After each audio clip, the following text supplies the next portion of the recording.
When that crane is so busy looking for the snails, for the food, dumating yung swan.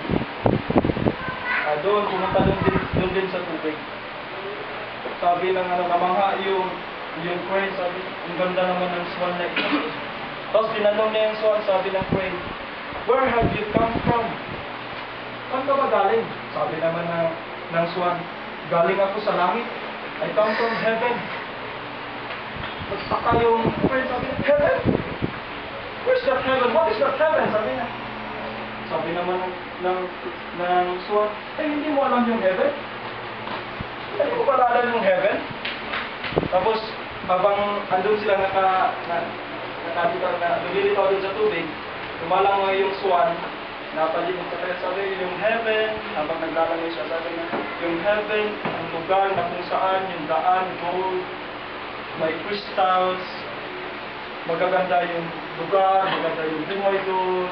Lahat ng magaganda doon sa langit, dinescribe niya habang lumalangoy siya, naglilipot siya doon sa crane na yan. Nung nasabi na lahat ng swan, yung anong kagandahan ng heaven, nung dinescribe niya yung heaven, hindi nag-arouse yung interest ng crane, parang wala lang sa kanya. May sabi niya, yung heaven ba na sinasabi mo?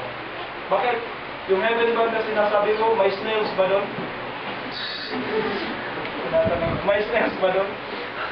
What is in his mind, alam niya kung anong kagandahan ng heaven, anong kagandahan ng langit, lahat ng magagandang bagay andun, pero andun sa isipan niya, is still looking for snails. In our life, we need to prioritize thinking that heaven is our goal. Yes, we have goals in this earth. We have goals, many goals. But the primary goals that we have is what is of God, which is heaven. The fourth thing na i-prioritize natin, following Christ before all things. If you have your Bibles with you, please open in the book of Luke, chapter 9, verses 59 to 62. Luke chapter 9, verses 59 to verse 62. It says here, he said to another man, "Follow me."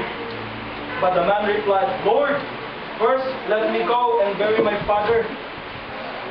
Verse 60, Jesus said to him, "Let the dead bury their own dead, but you go and proclaim the kingdom of God." Verse 61, still another said,